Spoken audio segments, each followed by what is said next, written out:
பையன் விளாசிட்டான், விளாசு வச்சு செஞ்சுட்டான். ட்ரெண்டிங் பையன். சரியான ட்ரெண்டிங். சின்ன பையனுக்கு போல அறிவு இருக்குன்னா அங்க எவனோ ஒருத்தன் காலேஜ் படிச்சு முடிச்சு வேலை எல்லாம் சுத்திட்டு இருந்திருப்பான். அவனுக்கு தெரிஞ்சிருக்கு, புரட்சியாளர்கள் புத்தகத்தை படிச்சிருப்பான். அவன் 4 பேருக்கு அந்த கல்வியை சொல்லி. கண்டிப்பா. வணக்கம். இன்னைக்கு என்ன செய்திகள் நேயர்களுக்காக கொண்டு வந்திருக்கீங்க? ஒரு சின்ன நகைச்சுவை. நம்ம தமிழக வெற்றி கழகம் இருக்குல்ல? ஆமா, நம்ம தமிழக வெற்றி கழகம். ஆமா, நம்ம தமிழக வெற்றி கழகம். அதுல இருக்கிற ஒரு தோழர் பையனுக்கு பேர் வச்சாரு. சரி சரி, அந்த பேருக்கான அர்த்தம் என்னங்க அப்படின்னு கேட்டோம். சரி. அவர் உடனே பேருக்கான அர்த்தம் வந்து முதலாவது பிறந்த நாள்ல தான் சொல்லுவோம் அப்படின்னு. சரி, ஒரு வருஷம் வெயிட் பண்ணுமா அப்படின்னா? அப்பதான் விசாரிச்சு பார்த்தா அவர் தமிழக வெற்றி கழகத்தோட உறுப்பினர். தலைவர் மாதிரியே தொண்டரும் இருக்காரு. கொள்கை என்னடான்னு கேட்டா சொல்றேன் மாநாட்டுல சொல்ற மாதிரி. இவரும் பேருக்கான அர்த்தம் என்னன்னு கேட்டா, நான் முதல் பிறந்த நல்லதான் சொல்லுவேன். இப்ப 22 செப்டம்பர் 22. அதுதான் இன்னும் உறுதியாகல. நேத்து உறுதி கண்டிப்பா வந்துரும் அப்படின்னாரு. அந்த கோட் படத்துக்கு அப்புறம் தான் சொல்லுவாரா? இல்ல தோழர், அது வந்து கோட் படம் டிக்கெட் விற்கிறதுக்காண்டியா? தமிழக அரசு 22 கேள்வி கேட்டிருக்கிறாங்க.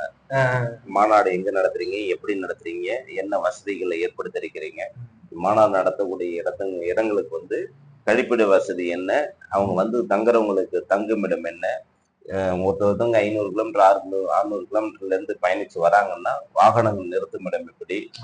ஏன்னா ஆண்கள் மட்டும் இல்ல, பெண் ரசிகர்களும் அதிகம். ஆமா, அதனால இதையெல்லாம் நீங்க எப்படி சரி கட்ட போறீங்க? ஏன்னா ஒரு மிகப்பெரிய ஒரு நடிகர் அவரு. ஆமா, நடிகருக்காக கட்சியில வந்து கூட்டம் சேரும்.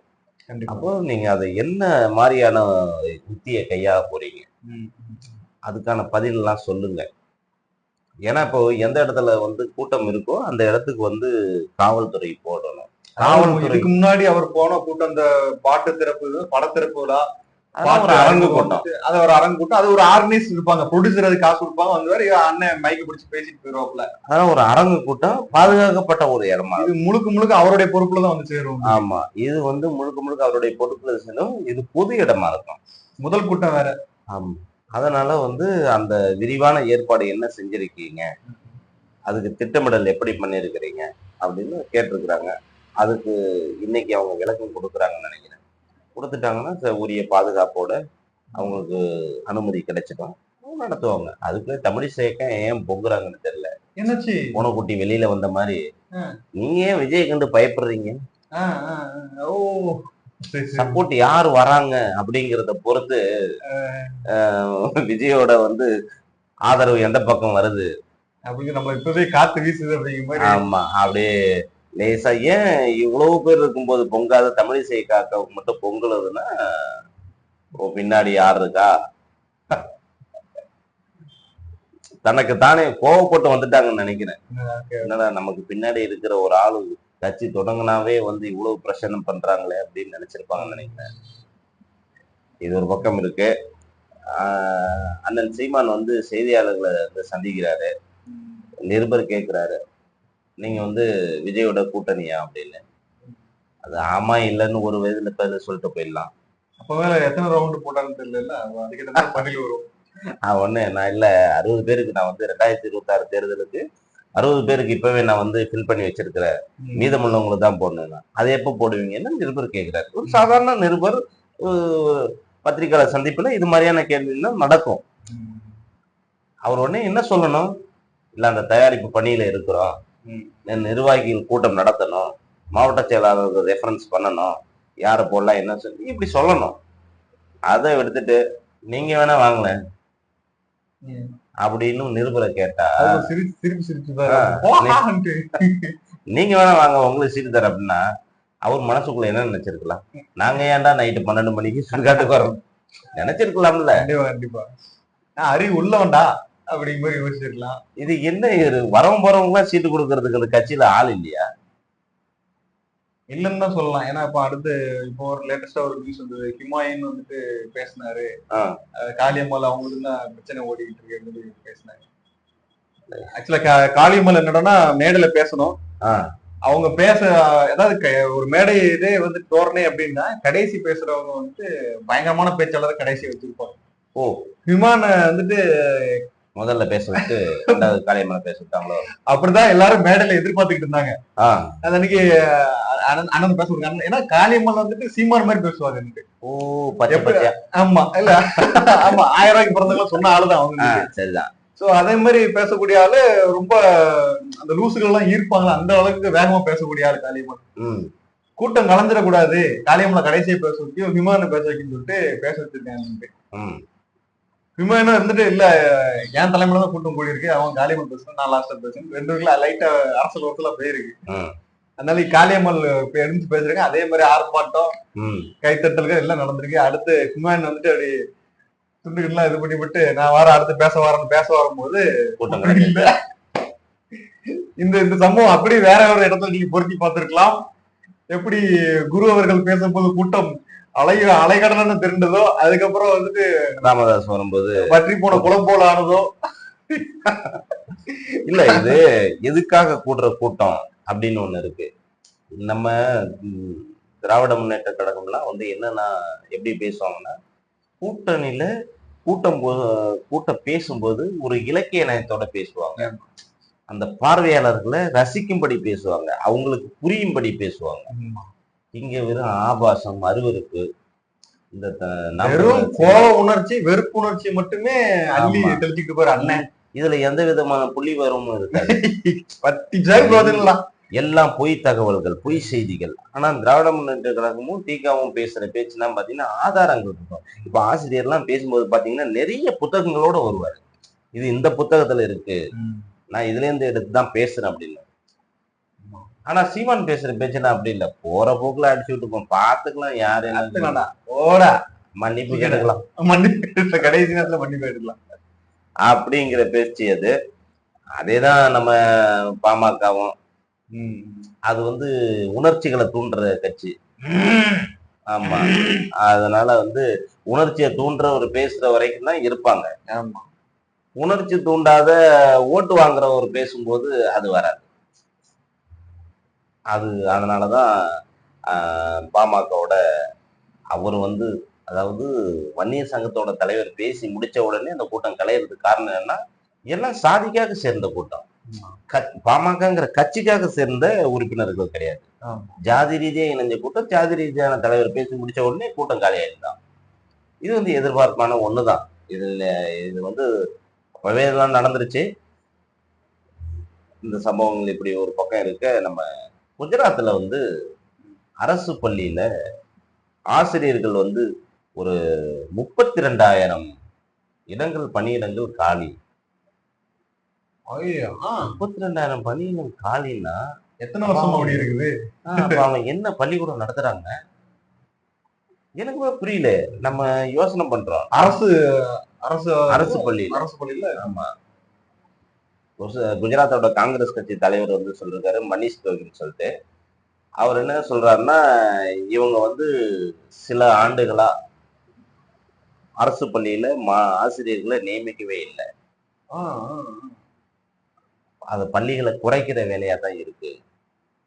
பள்ளிகளை எப்படியெல்லாம் குறைக்கலாம், அரசு ஆசிரியர்களை எப்படியெல்லாம் குறைக்கலாம் அப்படின்னு ஒரு திட்டமிடுறாங்க. அப்படி திட்டமிடுறதோட விளைவு மாணவர்கள் என்ன பண்றாங்கன்னா, அவங்களால முடிஞ்ச வரைக்கும் வேற வழி இல்லை, ஒண்ணு பணம் இருக்கிறோம் படிக்கணும், பணம் இருக்கிறோம் எங்கேயாவது ஏதாவது ஒரு இடத்துல காசு கட்டி படிப்பான், பணம் இல்லாத என்ன பண்ணுவான், கொத்தடிமையா தான் போவான். இது வந்து அவங்களுடைய உடல் உழைப்ப வேற வழி இல்லாம முடிஞ்சா படிப்போம், இல்லைன்னா ஏதாவது ஒரு உடல் உழைப்புக்கான வேலைக்கு போயிடுவோம். பொருளாதாரமே இல்லாம 2 வேளை சாப்பாடு அப்படிங்கிற ஒரு நிலையை வந்து உருவாக்குறாங்க. பாத்தீங்கன்னா என்ன சொல்றாங்கன்னா, அரசு பள்ளியோட கட்டமைப்பு சுத்தமா கிடையாதான். யூடியூப் வீடியோஸ், இளைஞர்கள் எடுத்து நடத்துற யூடியூப் வீடியோஸ் எல்லாம் அங்க உள்ள கல்வி எல்லாம் பார்த்து சொல்றாங்க, தமிழ்நாடு எவ்வளவு முன்னேறி பாருங்க அப்படின்னு சொல்லி.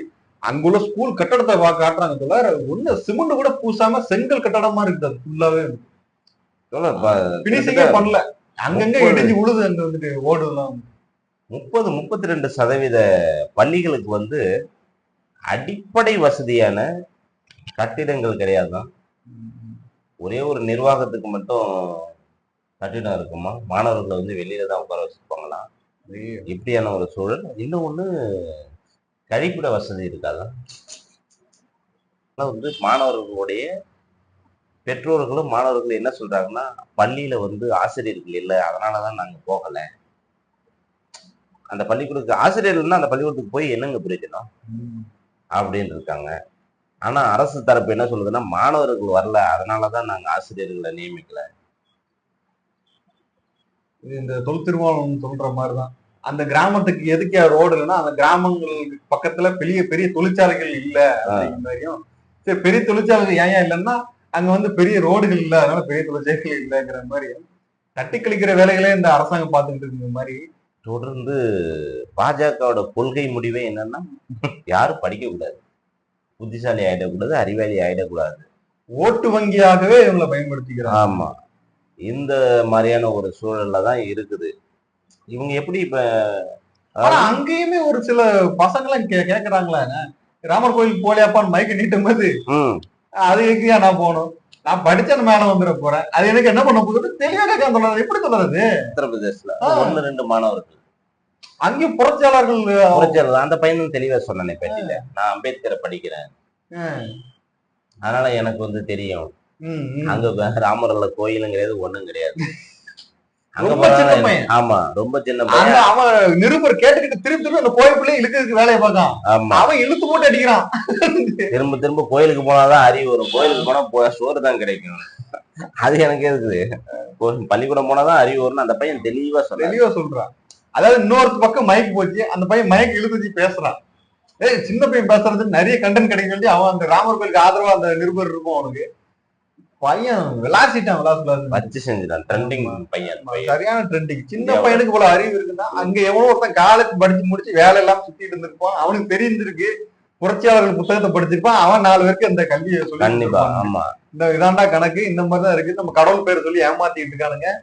நிக்கிறவனா முதலமைச்சர்னா அவங்க வந்து நம்மளுக்காடி வேலை பார்க்கக்கூடியவங்க, அவங்க கடவுள் கிடையாது. ஏன்னா அங்க ஓட்டு போடுறவங்க நான் கடவுளுக்கு ஓட்டு போட்டேங்கிற பேர்ல ஓட்டு போட்டுக்கிட்டு இருக்கானுங்க. ஏன்னா நான் தன்னைத்தானே கடவுளை அறிவிச்சுட்டானுங்க ஒவ்வொருத்தனுக்கு. தீமை சொன்னார்ல, நான் வந்து ஒரு அவதாரம் சொல்லிட்டு அதே மாதிரி கணக்குதான் இருக்கு. குஜராத்ல அது மட்டும் கிடையாது, சில பள்ளிகளுக்கு ஒரே ஒரு வகுப்பறை தான் இருக்குமா. 1ஆவதுல இருந்து 12வது வரைக்கும் ஒரே வகுப்பறையில உட்காந்துருந்தா இது எவ்வளவு பெரிய ஒரு துயரமான விஷயம். அந்த பள்ளி மாணவர்களுக்கு யார் ஆசிரியர் வந்து எந்த இடத்துல உட்கார வச்சு எப்படி உங்களுக்கு போர்டுல எப்படி சொல்லி தருவாங்க? குழந்தைகளுக்கு ஒரு இறுக்கமான மனநிலை வந்துடும். என்ன பாடம் நடத்திருப்பாங்க, என்ன மாதிரி அவங்களுக்கு அறிவு இருந்திருக்கும், என்ன மாதிரி எஜுகேஷன். நம்மளுக்கு வந்துட்டு பாடத்தை சொல்லி கொடுக்குறான்னா கல்வி நிலையை மாத்துங்கிறான். இந்த மாநில கல்வி லெவலை பொறுத்த வரைக்கும் சென்ட்ரல் கவர்மெண்ட் பள்ளி சிபிஎஸ்இ கல்விக்கும் மாநில கல்விக்கும் ஒப்பிடுகள் சிபிஎஸ்இ கல்வியே இப்ப சூப்பரா இருக்குது, அதனால எல்லாத்தையும் சமப்படுத்தணும் அப்படிங்கிற அந்த லூசு பேசுது. ஏன் பேசுறாங்கன்னா, இந்த மீடியாவில வந்து பார்ட்னருக்கு அதிகமா வேலை செய்யறதுனால பாஜகவுக்கு சும்படிக்கிற வேலையை செஞ்சுக்கிட்டே இருக்காங்க. பாஜக காரணங்களும் பார்ப்பனியர்களும் என்ன செய்யுதுன்னா, நாம மட்டும் படிச்சிருக்கணும், மற்ற யாரும் படிக்க கூடாது, உடல் உழைப்பை வந்து மற்றவங்க எல்லாம் செய்யணுங்கிறதுல ஒரு தெளிவா மனுதர்ம கோட்பாடை மறுபடியும் அது காலங்கள் மாறினாலும் அந்த சூழலுக்கு தகுந்த மாதிரி அவங்கள அடாப்ட் பண்ணக்கூடிய வேலையை தொடர்ந்து பார்ப்பனியம் செஞ்சுக்கிட்டே இருக்குது. இல்லைன்னா மத்திய பிரதேசத்துல என்ன சொல்றாங்க, ஒரு முறை படிச்சு பார்த்துருப்பீங்கன்னு நினைக்கிறேன், பள்ளிக்கூடத்துல மாடெல்லாம் அழிச்சு போயிட்டு நைட்ல கட்டி வைங்க, பாதுகாப்பா இருக்கும். மழை பெஞ்சா மாடுக்கு சளி பிடிச்சிருந்தா, மழை பெஞ்சா மாடுங்கள்லாம் ரோட்டில் இருக்கான், ரொம்ப அக்கறையோட கரிசனத்தோட பள்ளிக்கூடத்துல போய் கட்டி வச்சிருங்க உள்ள. அடுத்த நாள் பள்ளிக்கூடத்துக்கு மாணவர்கள் போனா அங்க சாணி இருக்கும், மூத்திரம் இருக்கும், எப்படி அந்த மாணவர்கள் அதை எப்படிங்க சுத்தப்படுத்துவாங்க? வரக்கூடாதுங்கிற ஒரு இதுதான், போகக்கூடாது, ஸ்கூல் பக்கம் போக வேண்டாம் அப்படிங்கிற ஒரு எண்ணம். குஜராத்ல நிறைய பள்ளிக்கூடங்களுக்கு வந்து அந்த உதவியாளர்கள் இருப்பாங்கல்ல, அவங்களும் கிடையாது, உதவியாளர்கள், பள்ளிக்கூட உதவியாளர்கள், ஆயம்மா, வாட்ச்மேன் எல்லாம் சுத்தமா கிடையாதான். இப்படி இருந்தா அந்த பள்ளிக்கூடத்துல இருக்கிற மாணவர்கள் எப்படி படிப்பாங்க? எந்த அறிவான ஒரு மாணவர்களை உருவாக்க முடியும்? இவங்க நமக்கு சொல்றாங்க, நீங்க வந்து புதிய கல்விக் கொள்கையை படிங்க, அதுபடி பின்பற்றுங்கன்னு. ஆக மொத்தத்துல இந்த புதிய கல்விக் கொள்கையை கொண்டு வரதோட நோக்கம் என்னன்னா, தமிழ்நாட்டை பின்னுக்கு இருக்கிற வேலை தான் அவங்களுக்கு உறுத்தலாவே இருக்கு போல் இருக்கு. இவங்க ரொம்ப முன்னேறி போயிட்டு இருக்கிறாங்க, ரீசெண்ட் டேஸ்ல அருள்மொழி அம்மா பேசும்போது கூட சசிகாந்த் செந்தில் பேசினாரு மேடம். இந்த அனிதா மருத்துவர் அனிதா ஆமா ஆமா. அதாவது ஐஐடிங்கிறதே தமிழ்நாட்டு மக்களோட மனசுல இருந்து எடுத்துட்டாங்க. வரவே இல்லை, வரக்கவே இல்லை. ஐஐடின்னு ஒரு படிப்பு இருக்குது, அதுல போய் படிக்கணுங்கிற மாதிரி எண்ணமே வர. ஸோ இந்த மாதிரி ஒரு விஷயங்கள்லாம் வரவே விடாம ஆக்குறதுக்கு இந்த பார்ப்பனியம் அவ்வளவு தெளிவான வேலைகள் பார்த்துருக்கு. ஒரு குறிப்பிட்ட ஏரியா, அந்த சென்னையில இருக்கிற ஏரியா, அந்த குறிப்பிட்ட உள்ள ஒரு ஊர்ல மட்டும்தான் வராங்க, வந்து அந்த ஐஐடியில படிக்க வராங்க. ஸோ அதனால அதையும் இந்த அரசாங்கம் வந்து, தமிழ்நாடு அரசு வந்து முன்னெடுத்து அதுல எப்படி நம்ம உள்ள என்ட்ரி ஆகலாம் அப்படிங்கிற மாதிரி கொண்டு வரணும். ஐஐடி கைப்பற்றணும். ஐஐடி வந்து எப்படி எல்லாரும் மனசுல இருந்து எடுக்கப்பட்டதோ அதே மாதிரி டாக்டரும் எடுக்கப்படணும் அப்படிங்கிற மாதிரி தீவிரமான வேலை தான் அந்த நீட் தேர்வு வேலை. ஐஐடி வந்து நம்மளுடைய இடம், நம்ம எல்லா வசதியும். நீங்க ஐஐடிக்குள்ள போயிருக்கீங்களா? எத்தனை கோயிலுங்க, ஒரு மாணவருக்கு எவ்வளவு செலவு பண்றாங்க? கிட்டத்தட்ட 2 கோடி ரூபாய் செலவு பண்றாங்க. யார் உண்டு காசு? மக்கள் வரி பணம் தான் அது. மக்கள் வரி பணத்துல அவன் படிச்சு முடிச்ச உடனே இங்க இருக்காத வெளிநாட்டுக்கு ஓடிடுவான். அது குறிப்பிட்ட இனம் தான், அது இந்த இனம் தான் அதான் படிக்குது. இங்க வரி பணத்துல நல்லா படிச்சு பின்னு கொளுத்துட்டு வெளிநாட்டுக்காரனுக்கு போய் வேலை பார்த்துட்டு அவன்கிட்ட வரி கட்டிக்கிட்டு இருக்கான் அந்த லூசு. மன்னர் காலத்துல இருந்து ஆட்டையை போட்டிய குரூப் மக்களாட்சி வந்த போதும் அந்த ஆட்டையை போட்ட எண்ணம் எப்படி எல்லாம் செயல்படுத்தி பாருங்க. எப்படி சொல்றாரு? ஆட்சி மங்களா வச்சு சொல்றீங்களா? மங்களா எங்களா? இல்ல, மங்களாங்கிற ஊர் எங்கெல்லாம் இருக்கோ, இப்போ உதாரணத்துக்கு கீரமங்கலம், போத்தமங்கலம், சேந்தமங்கலம், மங்களாங்கிற ஊர்ல எங்கேருந்து வந்தது?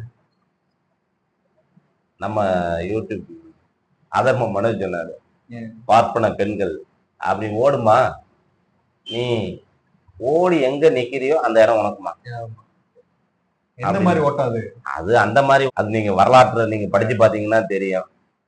ஒட்டு துணி இல்லாம நிர்வாணமா ஓடக்கூடிய பெண்கள் எவ்வளவு பெரிய பார்ப்பனர்களே, அவங்க வீட்டு பெண்களே எவ்வளவு சுரண்டல் பண்ணிருக்காங்கிறது இது ஒரு வரலாறு சான்றிதழ். இது வந்து இதெல்லாம் பார்க்கும்போது இந்த காலத்திலயும் அதை ஒப்பீட்டு அளவுல இன்னைக்கு அது நடக்கல. ஆனா இன்னைக்கு இருக்கிற ஆட்சியாளர்களை வச்சு நம்ம எப்படி உள்ள போலாம் அப்படிங்கிறதுல பார்ப்பனிய சிந்தனையாளர்கள் வந்து தொடர்ந்து அதை செஞ்சுக்கிட்டே இருக்கிறாங்க. அதே ரத்தம், தொழில் வேற. அனைவரும் இந்த சேனலை சப்ஸ்கிரைப் பண்ணிருங்க. உங்களுக்கு என்ன கேள்வி கேட்கணுமோ அதை கமெண்ட்ல கேள்வி கேளுங்க. அதுக்கான பதிவுகள் அடுத்தடுத்த வீடியோல சொல்றோம். நன்றி, வணக்கம்.